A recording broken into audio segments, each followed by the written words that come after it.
اگر ہم سے ریپچر مس ہو جائے اور اس دور میں جو کہ بہت ہی اذیت کا دور ہے اور ہم اس دور میں چھوٹ جائیں رہ جائیں تو کیا ہوگا؟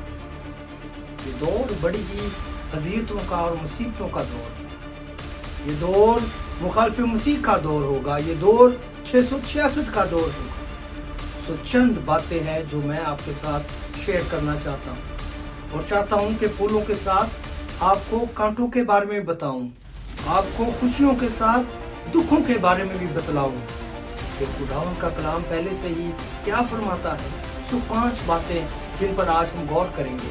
پہلی بات کہ گھبرانا نہیں ہے, جبکہ یہ گھبرانے کی ہی بات ہے, کیونکہ یہ دور بڑی ہی اس بڑی مصیبت کا, اس بڑی مشکل کا دور ہوگا ہمارے لیے.